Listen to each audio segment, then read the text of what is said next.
if a creator created everything, would this creator know us better than we know ourselves? That would depend on whether the creator, well, I suppose, probably. So he would know what's good for us and bad for us. I can give you that, potentially. So it would be the source of supreme guidance. I see where you're going with this. I don't know, not necessarily. Right, we just agreed and I disagreed again, so let's go back. Okay. Would the one who created us know us better than we know ourselves? Would they know us better than we know ourselves? Yes. I mean... What's good for us and what's bad for us? What benefits and what harms? I don't know. Why not? You got me thinking here, I mean... Oh, so that's the whole point of this conversation. Why not? Why wouldn't the one who created us, fashioned us, know what's good for us and what's bad for us? Why wouldn't you? Imagine a product you made, you will know the product better than... For example, Yeah. I've got a Samsung phone, for example. I've got Apple, for example. Look, Samsung rules, Apple drools. I've got a Samsung phone. Now, I would say the one who who came up with building a Samsung phone... Samsung, they're going to know better about it than a different company, say, I don't know, Motorola or Sony, The creator of a thing will know more about that thing they've created. Yeah, okay, I can give you that analogy. So we'll go back again now. So do you accept that the one who created everything, if that thing exists, would be the source of supreme guidance? Okay, that's a possibility. I won't say a definite yes, I'll say that's a possibility. It's a definite yes. I said I wouldn't say that's a definite No, but yes you need to be honest here. It would be a definite yes. If a creator created this whole universe and fashioned everything within it, yeah, that creator would know what's good for his creation, what's bad for his creation. Okay. What benefits his creation, what harms his creation. Okay. There is no don't know about it, there's no maybes about it, there's no possibilities about it. It's that, yeah, well, if that creator does exist, yes, that would be the case. Okay. It's not even an argument. Okay. Would that same creator be the source of objective morality? Potentially. I mean, I do believe there is objective morality. I'm not a moral relativist. I just want to make that point. So you're not a moral relativist? No, and I'm not a truth relativist either. There must be absolutes. And absolutes must fit the principle of non-contradiction. So you're a moral realist? Yes, I believe that there are moral facts, and I believe there is objective absolute And what is truth. your standard of a moral fact? I believe that some things are clearly wrong at all times. For example, it is wrong to murder someone. Outright wrong. Define murder. To take the life of another. What if that other person is trying to break in your house and kill your family? That's self-defense, so that's So what happens probably... to your objectivity? So there we've got to... Okay, So it's not objective then? Well, there is some objective to morality. Really, is it? What I would say is this is a bit like Kant's... What I said was more like Kant's categorical imperative. No, what I'm saying is this. But, If you're saying something's objective, you need a standard. yeah. Right now, you're the standard. You ain't no standard, mate. No disrespect. I agree. Otherwise, You're subjective.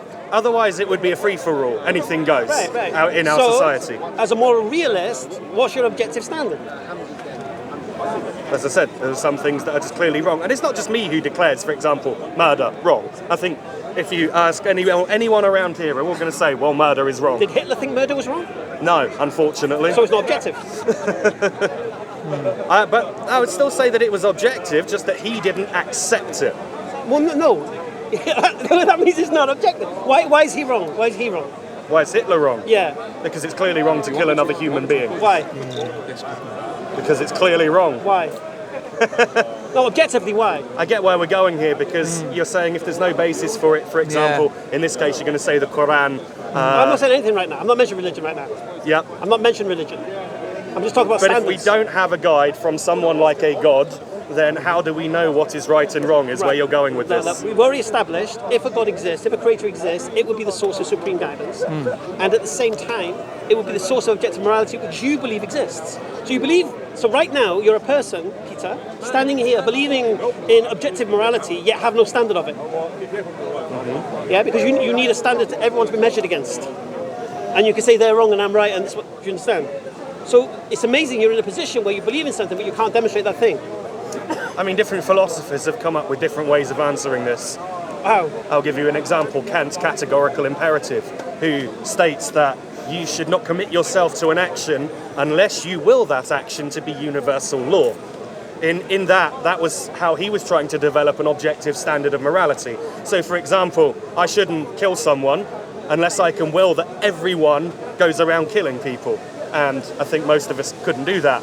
Therefore, he would say murder is wrong. And he'd use the same with lying and stealing and a lot of the other things that, not just me, but in general in the world, we agree is wrong. Is lying objectively wrong? I think it would depend on the circumstance. So it's not objectively wrong. I mean, if it was World War II... If I ask you a question, right, and I say, is it objectively wrong, and your response is, depends on the circumstance. I didn't say that I agreed with Kant's categorical imperative. I was giving that as an example. I'm just saying... There've got to be exceptions to certain rules, and this is contextually based. If I asked you, right, is something objectively wrong, and you say depends on the circumstance, now you've switched from objective to subjective, because then who decides on the circumstance? And who agrees that meets the threshold of the circumstance? Do you understand the point? Mm-hmm. Yeah, I'm not bullying you here. I just like to. Can you stop bullying him, Hamza? I just like to carve to the bone. I don't feel bullied. Good. There you go. All right. You don't look like you can be bullied, by the way. So we've established a very simple principle that if God does exist, a creator does exist, it would have to be the source of supreme guidance, and it would have to be the source of objective morality, because whatever we get up to is irrelevant to God, this creator. There's nothing we can do on this earth that's going to diminish the creator, which means the rights and wrongs of this earth has got nothing. It's no effect. We're not like talking about Greek gods where you don't worship them and they start to lose their strength and all that crap. Or Zeus. We need to worship their idols. Right, we're not talking about this. We're talking about a creator, right? So if this creator exists, then we'd agree on this principle, yeah? And you'd be stupid, a fool, not to connect to this creator. Would you agree to that? I'd be a fool to what? Sorry, say that again. Not connect to this creator if this creator existed.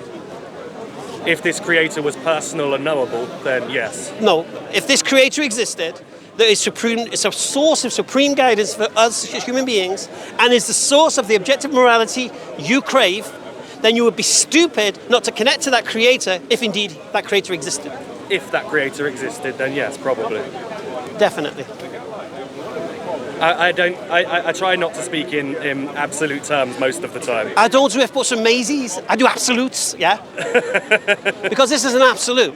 You'd be a fool. If God existed in reality and he created us, you'd be a fool not to connect to him. Mm-hmm. You'd be a fool not to ask God, give me some guidance, man.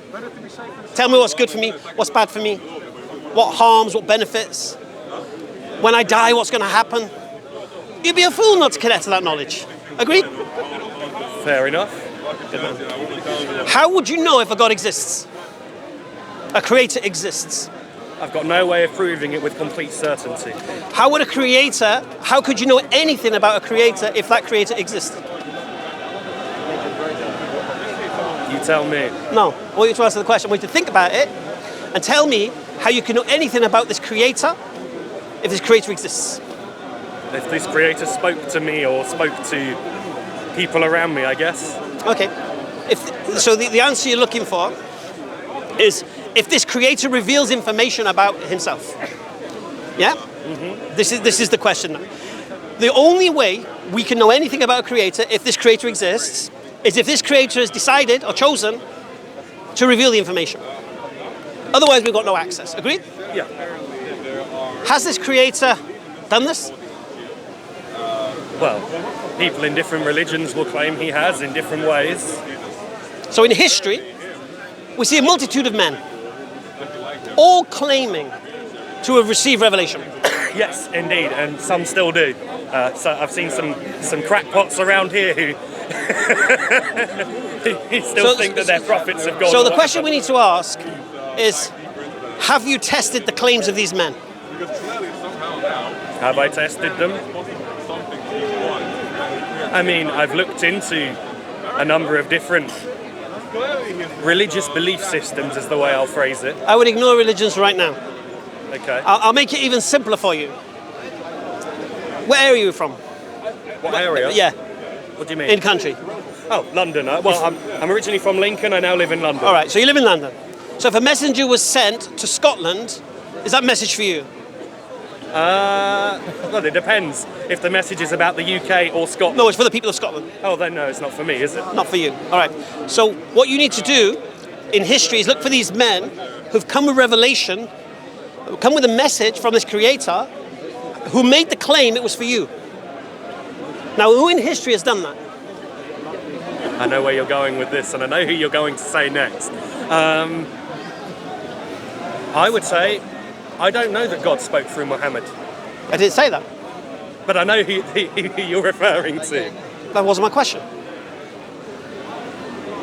So who has claimed Who they in- have a message for the whole Who world? in history, can you identify, has made a claim, they've come with a message from this creator for you? For me. Joseph Smith. Well, Back. yeah, Joseph Smith certainly did, with his vision of the angel Moroni and the magic plates that he read from the ground. That is clearly bullshit, but excuse my language. But I know, because it's cameras, you just be careful with the words. Okay, yeah, sorry, I'll be careful of my language. yeah, and ignore the pigeons. Yeah. Ignore the pigeons. Okay. I'm coming for you after you're done, Ignore the pigeons. Okay. Okay. So the point here is this: only one man in history said he came for you. Yeah. If you want to cite Joseph Smith, you're welcome to do so. I would cite Jesus Christ. Oh, okay, Jesus Christ. Okay. Did he say he came for you? I came to seek and save those who were lost. He didn't say those who were lost in Israel. Did he? Did he not say I've come not to the lost sheep of Israel? He came for everyone. Is that what he said? According to what I grew up believing, Jesus came for everyone. So when Jesus said, "Go ye not into the Gentile, enter ye not the city of the Samaritan, for I have not been sent but to the lost sheep of the house of Israel," what did he mean? You just mix two together. I don't have the Bible with me to check. And remember, as I said, I don't really believe the Bible anymore, but I know what I grew up with Yeah. and what I grew up believing. Jesus said, I am the way, the truth, and the life.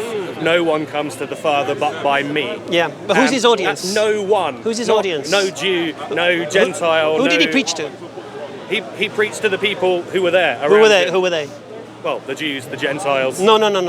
Yes. Jesus never preached to Gentiles.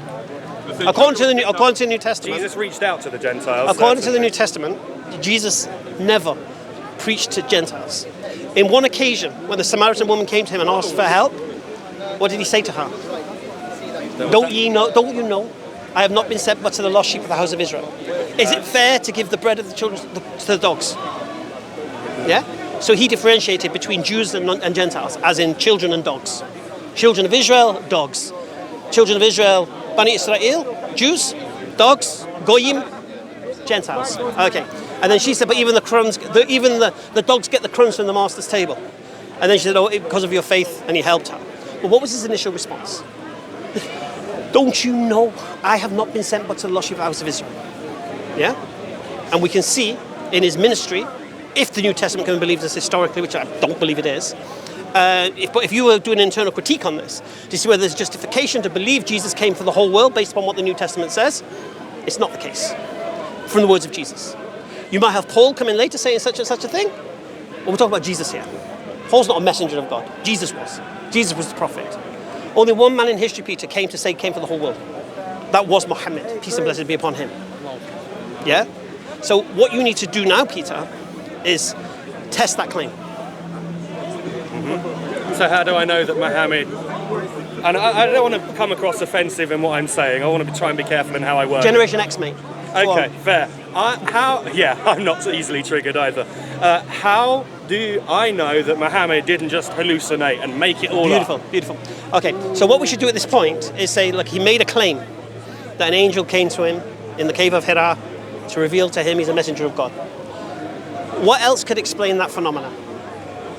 So say that again? Okay, he made a claim Yep, that an angel came to him yep, and told him he's a messenger of God. yep. Okay, what else could explain that phenomenon? A, he's lying. I mean, that's the number one choice. He's lying, he made it up, right? I'm not saying I believe that, but that's a possibility. B, he took some plant or something that made him hallucinate. C, maybe he had an illness that caused him to hallucinate. Maybe? They're the three initial possibilities that come off the There's top four of my possibilities. head. There's four possibilities. What's the fourth? Okay. So you have the two atheist claims and the one Christian claim. So the two atheist claims are that he was lying. He invented the whole story for some benefit or whatever. And there was no angel because angels don't exist. So he must be lying because angels don't exist. Okay. That's the one claim of the atheist. The other claim of the atheist is angels don't exist. Therefore, if he says he was talking to angels and hearing voices of angels, he must have some kind of psychosis, some kind of mental health schizophrenia problem, yeah. or hearing voices or something. So these are the two claims of the atheists. Delusion and lying. Then the claim of the Christians is that this wasn't an angel, this was in fact Satan, an angel imitating an angel of light, tricking Muhammad into believing he's a messenger of God. The problem the Christian has at this point, he has to accept that Muhammad was a man of integrity. He's got to accept that Muhammad thought he was speaking to an angel, when in fact it was a Satan. So you can't blame Muhammad. Muhammad is a victim of deception here. And he thought he was delivering a message. So he should be seen as Christians as a man who's a victim. Yeah? Not as a man who's doing Satan's work, as if like he knows. Because if he knows, then he's lying. And then that throws the deception out of the way. So he's either deluded, he's either deceived, yeah? He's either lying, or he's telling the truth. Now, when you do the investigation into this, you'll realize he wasn't crazy. Now, I don't really want to go into the depth of it here, because I don't like to do all the homework in one place. Because I know how people are. I could give you all the information, it'll go over your head, you'll have another conversation, and when you go home, you'll forget about it. But luckily, on my channel, Hamza's Den. Hamza's Den was yes, that? Yeah. We've done 3 live streams. We did 1 live stream, was the Prophet Muhammad sallallahu alaihi wasallam crazy? Yeah, and we brought a psychiatrist on from Qatar, Dr. Abu Isa, and we went through all the different kind of illnesses that could result in this. And we challenged anyone to come on to challenge this claim. Claim done. Then we did another stream, was the Prophet sallallahu alaihi wasallam lying? And then we brought somebody on to do a historical presentation on the Prophet Muhammad and his life and all of these things, and if he was lying, what you should see, the evidence and such. And again, the conclusion was... I will say this, just on the lying front. Just because somebody has told a lie doesn't mean they lie all the time. But he would have to lie for 23 years. Yeah, all I'm saying is that there's some things he said could be true and some things might be a lie. How do you verify which of his claims are true and which of them are a lie? Well, that's what you test the character of the man, isn't it? Was he known to lie? Like, for example, Joseph Smith. I didn't live back then. Like, for example, Joseph Smith was used, yeah? You know, someone like Joseph Smith. He was a known con man. He was a known fraudster. I mean, it's clearly clearly rubbish. You know, do you know what I find amazing about the Joseph Smith story? That he was the only one who could read the tablets. And the tablets have disappeared now. No, before that, but listen to that, before that. If he's the only one who could read the tablets, how did anybody know he could read them? They couldn't. If he's the only one who could read them, he could say, yeah, I can read them, mate.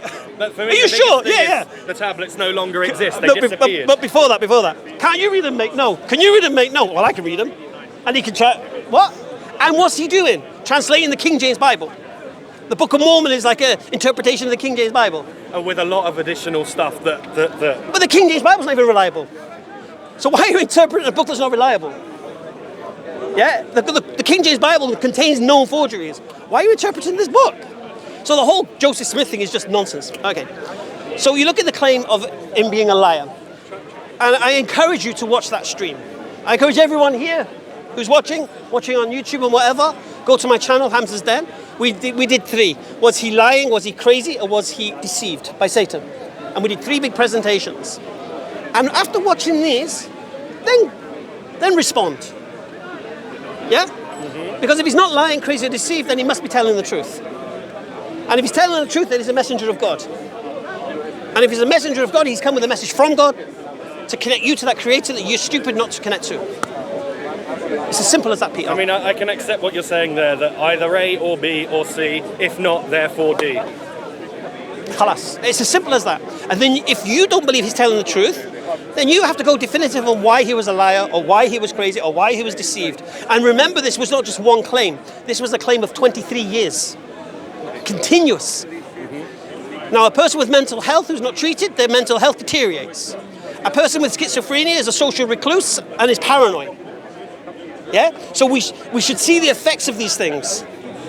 Yeah? The question about the liar, did he have the motivation to lie? And did he have the capacity to fulfill the lie? So first of all, did he have reason to lie?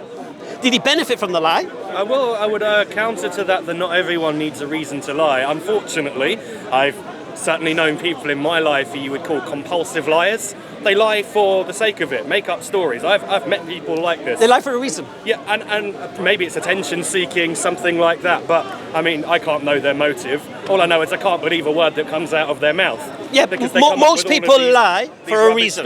Most people lie for a reason. They either lie for gain or they lie for attention. Yeah, this is what we say. But if you look at the claim that he lied for fame or for whatever, look at his life and ask yourself, really? Yeah? And if he did it for... see, I have 2 points. Not just whether or not he had the motivation to do it. He may be altruistic. He may have seen a society and thought, you know what? I need to change these guys. I need to stop them doing the things they're doing. You wouldn't really go and tell them to stop doing the thing that holds the whole society together. Stop worshipping idols. He could easily have gone down and said, you know what? You can keep the idols, but remember Allah's the main God. You know what I'm saying? If you wanted to, like, if you want to lie to the people, like our mate Tommy Robinson, yeah? He's created this event on June the 1st, isn't it? I don't know. So he's doing this big march. I don't know who he is. I don't know a lot about. But what he's done very cleverly, he's roped everyone in. If you're against immigration, no problem. If you're against transgender toilets and stuff like this in your school, so he's basically spoke to everybody who's got a little piece of the pie, bring them all together to act like he's got this movement. Do you understand? So you do little bits and pieces.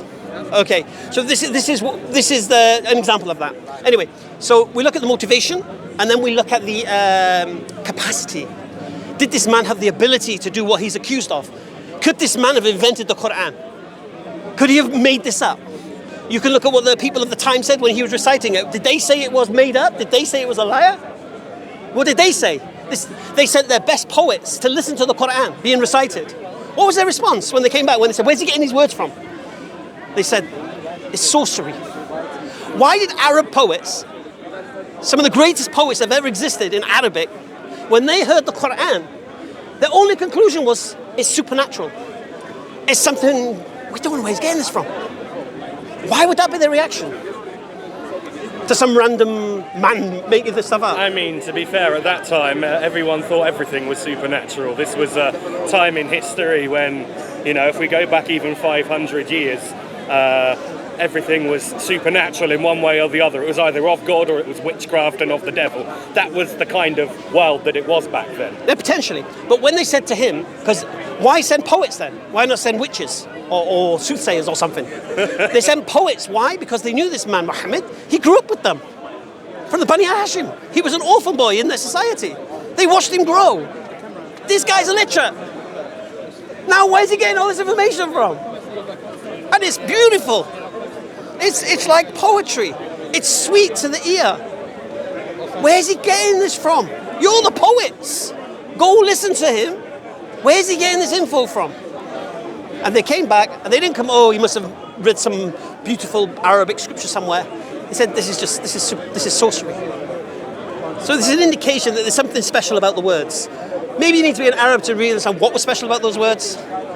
Yeah, I mean, poetry often doesn't translate. I mean, the words might, the poetry often doesn't. Style, meaning, grammar. Yeah. You need to get style. If you get style, meaning, and grammar in a sentence, it's pretty impossible. Because you get style, meaning, grammar's gone. Yeah. Grammar, meaning, no style. I'm studying to try and learn Polish, so I sort of understand. Yeah. So you lose something. But the Quran contains style, meaning, and grammar throughout, A to Z, beginning to end. And when you read the Quran, virtually every single chapter is the same message. History of man, guidance for man, warning of what's to come. Throughout it. Warning of the past, guidance for the present, get ready for the future. And I make this claim to anyone now. Islam, and nothing but Islam, can give you peace of mind, body and soul. No other way can. Christianity can't do it. Judaism can't do it. Christians make the same claim. They can't make the claim. Christians' minds have to remain in a box. Christians can't question too hard what they're supposed to believe as Christians because it crumbles in their hands. And if Muslims question too hard what they're supposed to believe as Muslims, and then we're told to question it. Leaving the faith, we're told to question they're it. They're going to be made to suffer for it. One second. We're told to question it. We're told to question these things. Allah says in the Quran throughout it.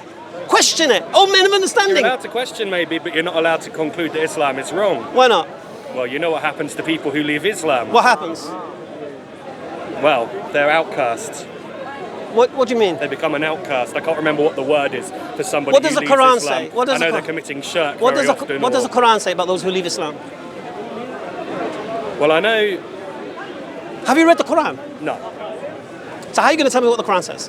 However, I do know that having watched the video here with Ali Dawah himself speaking to a former Muslim who became a Christian, that Ali Dawah said that man deserved capital punishment. I've seen his own words on video saying that. Where's Ali? Ali! Oh, I'll leave him. So the point is this. The Quran says those who leave Islam and come back, leave Islam and come back, leave Islam and come back. Yeah? Allah doesn't say kill them in the Quran. Yeah? Those who leave, come back, leave, come back, leave, come back. Is there someone messing around with you, Hamza? Yeah. You said you called me. Yeah, I'm calling you. Yeah? And there's a beautiful verse in the Quran, La ikraha fid din. There's no compulsion in religion. Yeah? If there's no compulsion, then why in the Sharia does it say that, you know, Christians and Jews, if they refuse to convert, should be forced to pay jizya, is it? What's I think jizya? That's the word. What's the tax. Okay. And what does jizya enable? Sorry, who pays jizya and what is it for? Christians and Christians and Jews who refuse to convert, people who refuse to convert to Islam. Who right? pays it? Them. Who? The Christians or the Jews who Which refuse Christians? to convert. Which Christians? I mean, I don't know. I just know that I've heard... Don't speak from ignorance. It's going to be... Peter. The ones who pay jizya is who? Men of military age. And what does that jizya do? Exempts them from the military. Yeah? That's what it's for. Women don't pay jizya. Old people don't pay jizya. Children don't pay jizya. Men of military age pay jizya. Okay. Yeah? And in return, the Muslims protect them. Who do you think saved the Jews from slaughter from the Christians in history? Oh, back in the Crusades, the time of the Crusades. No. Not the Crusades, no. You tell me. The Muslims. Okay. There's a beautiful article I want you to go and read. Yeah, and it's written in the Jewish Chronicle by David Wasserstein, who's a Jewish professor of history. And he writes a title in the Jewish Chronicle, How Islam Saved Jewry. Without the Muslim protection, the Christians would have wiped out the Jews of Europe. But in Andalusia, for 800 years, they were protected by the Islamic State. For 800 years, they flourished. They researched. They didn't have to become Muslims. They were Jews. And Jews could come and live there and protected by the state. Yeah, they paid jizya, but they were protected. What happened when the protection was over, when the Reconquista happened with Isabella and Ferdinand, and the Catholic armies got so strong, they pushed the Muslims out of the Europe, yeah? What happened to the Jews? Huh? I don't know. Forced to convert. What did the Jews do? Said to the Muslims, let us come with you. And that is why Morocco was one of the greatest enclave of Jews before the state of Israel. Yeah, where they were protected. Because the Caliphate couldn't protect them in Spain anymore. So the Jews came with them. Now, does this sound like a people living in an Islamic state who are dhimmis and this? It does sound a bit like a mafia protection racket. A mafia protection racket? Yeah, you must pay us for your protection. Okay, you pay us, you're exempt from the army. Muslim men had to go to the army. Non-Muslim men don't. Okay. Did they pay zakat, these Christians? Did the Muslims pay zakat? Do you know what zakat is? It's what we are. It's what we have to pay. 2.5% of our wealth. And my wife. 2.5% of your wealth. Yeah. Zakat, isn't that like a charity? It's not a charity. Oh, that's a different thing. Charity is sadaqah. Yeah, I can't remember the word. Zakat is the filth of your wealth. Zakat is the money that doesn't belong to you. 2.5% of your wealth has to be given away. Yeah? And it either goes to the Beit al-Zakat, and then they will feed the poor people with it. Yeah. Yeah? Or it will be used to do other things. But the point is this. The non-Muslims didn't pay this. Yeah. I'm going to tell you a fun fact now. Have you heard of Captain Jack Sparrow? I've heard the name. Do you know the real story of Captain Jack Sparrow and who he was? His real name was Jack Birdie. Well, that was his nickname. Yusuf Riaz was his Muslim name. Yeah? Captain Jack Sparrow, you know. Yeah, right. He was a Muslim. He wasn't. He was originally an English buccaneer. Privateer. Yeah? Eventually, he became Muslim. His Sicilian wife became a Muslim. Their whole pirate ship, buccaneers, they call them buccaneers, they're pirates, Yeah. became Muslim. And they were ferrying Jews from Spain to Morocco. This is a history you'll never know. There should be a movie about this, but you'll never hear it. Because they've rubbished the name now. Whitewash history. They whitewash history. Captain Jack Sparrow, you just think, that's what you think now. You know, I hear Captain Jack Sparrow, I think of Jack Birdie. I think of Yusuf Riaz. I think of his Sicilian wife on a pirate ship with no rum drinking and all of this stuff. Yeah. And I question this, subhanAllah. Why didn't I learn this in school, man? This is information. But the point I'm trying to make to you is this, talking about the Islamic State and jizya and all of these things. 800 years the Jews flourished. Without Islam protecting them, the Christians would have wiped them out. Because the Christians were so anti-Semitic, it was unreal. Why were they?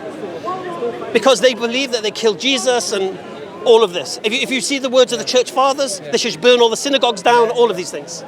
Yeah, they wanted to distance Christianity away from the Jews.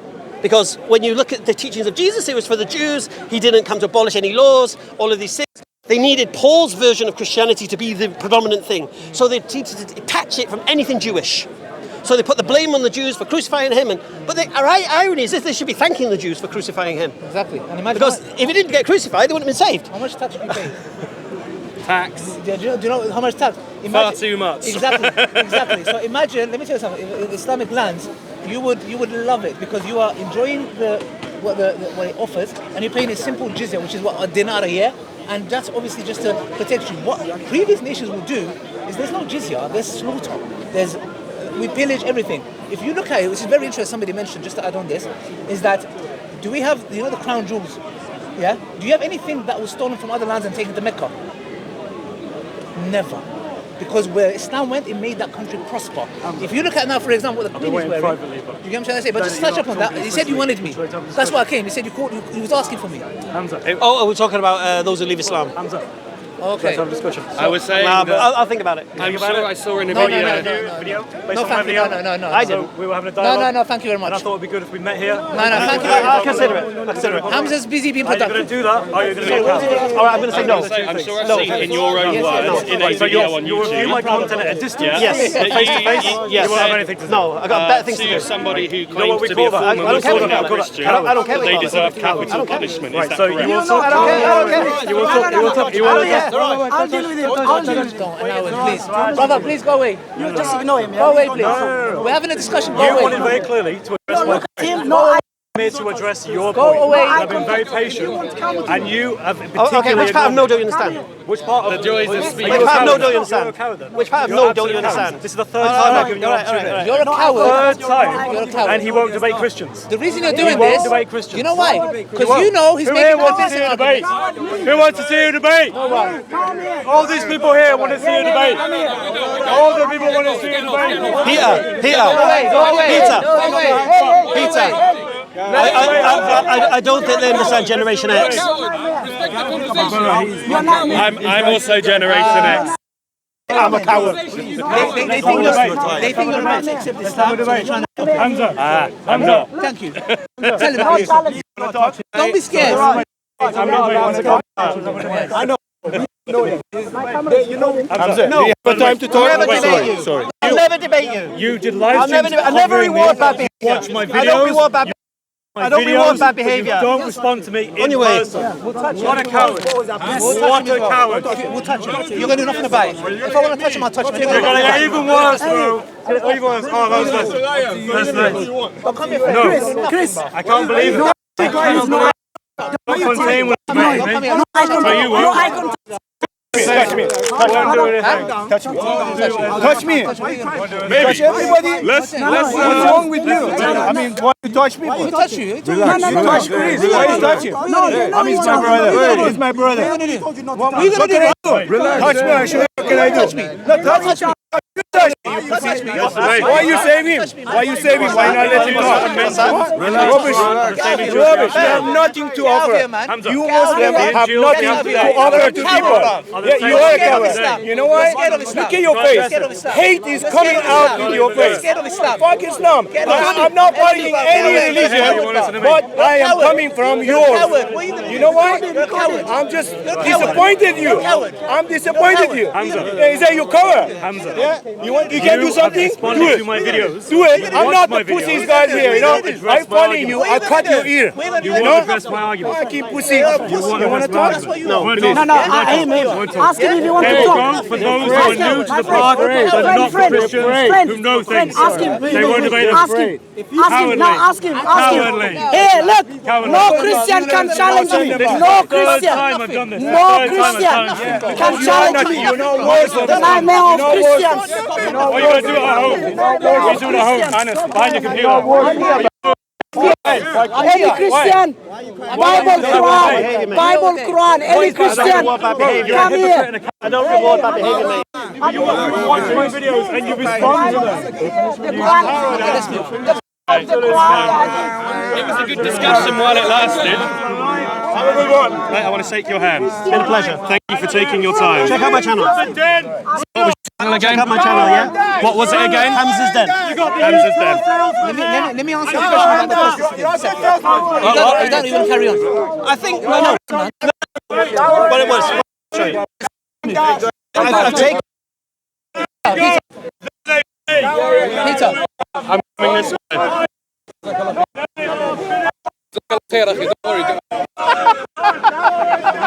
Seriously, that guy's.